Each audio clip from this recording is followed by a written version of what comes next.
มากลับมามื้อนี้เกี่ยวกับ Payment เกี่ยวกับการชำระเงินบอนที่จุดหมายสูงสุดของการเฮ็ดธุรกิจที่นี่เฮาเฮ็ดแล้วเนาะ Woo Setting Payment อยู่ในนี้ในมันแม่นช่องทางในการชำระเงินเนาะ Payment Offline Payment Woo Payment จะมี Visa Mastercard อย่างนี้ตอนนี้เฮาจะบ่ตั้งเนาะเอาไว้ตั้งนำหลังกันก็ได้แต่เฮาจะมาแนะนำตัวที่นี้ Offline Paymentเกี่ยวกับตัว Offline Payment นี้เราจะมีอยู่3อันเนาะ Direct Bank Transfer Check Payment Cash Delivery ในที่นี้เราขอแนะนำติ๊กหมายถึกตัวนี้ Bank Transfer OTP เราเลือกเป็นธนาคาร OTP เนื้อในหากว่าลูกค้าโอนแล้วเราใส่ว่าแนวใด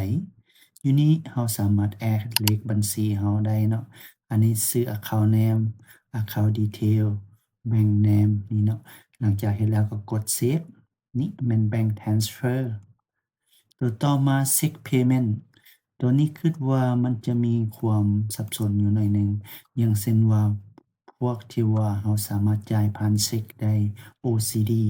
ที่ว่าลูกค้าจ่ายก่อนแล้วเราไปเก็บเงินนำหลังสับสนหลีกเลี่ยงดีกว่า Cash Payment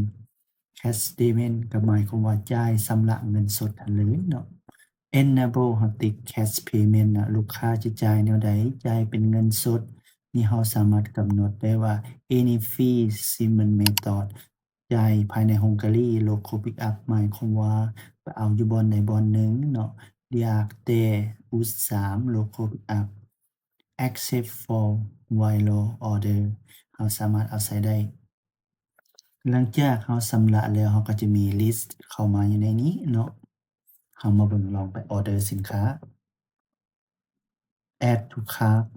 Add to cart Add to cart Add to cart Add to cart นี่เนาะเฮาก็เข้าลิสต์รายการอย่างเช่นว่านี่เนาะเฮาก็ process นี่ไปเลย Process to check out ยังบ่แพงเทื่อเอาตัวนี้30ซะเนาะ